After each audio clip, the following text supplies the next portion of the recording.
Natacha Polony, s'il vous plaît. On le sait. Natacha Polony. Premier Pas de point. procès d'intention. On n'est pas des enfants, on n'est pas des enfants, s'il vous plaît. Si on en est là, c'est parce que ça fait déjà des décennies qu'on explique aux Français que la mondialisation heureuse, c'est formidable et que s'ils ne l'acceptent pas, ils sont xénophobes. Ensuite, on leur a dit l'austérité, l'orthodoxie budgétaire, c'est formidable. Si vous ne l'acceptez pas, vous êtes irresponsable vis-à-vis de vos enfants parce qu'il y a la dette qui grimpe. Et maintenant, on leur dit, de toute façon, si vous n'acceptez pas les hausses fiscales et tout le reste, eh bien, c'est que vous voulez la fin du monde. Donc, c'est cette colère-là qu'on voit surgir. Et pourquoi vous ne trouvez pas de solution? Parce que vous n'en avez pas, vous avez décidé de ne pas en avoir.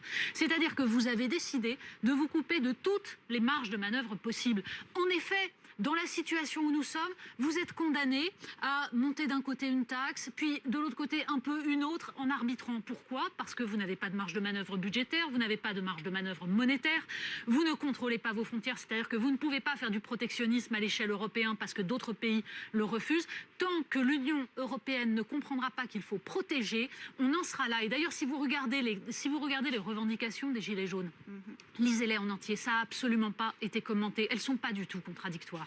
Elles ne sont pas du tout irréalistes. Non, elles ne parlent. Si vous regardez les revendications officielles, vous verrez que vous trouvez une forme de patriotisme économique ou en tout cas de demande de protection et de régulation. Vous trouvez une demande pour protéger les savoir-faire, les emplois, une demande aussi pour protéger le patrimoine de la France, ne plus vendre par exemple tous les biens de la France comme les aéroports, protéger l'industrie française, interdire les délocalisations, protéger notre industrie. La fin des travailleurs détachés, c'est-à-dire qu'ils ont très bien compris que c'était pas seulement à l'Élysée que ça se passait, que c'était aussi à Bruxelles. Jean-Claude Mailly.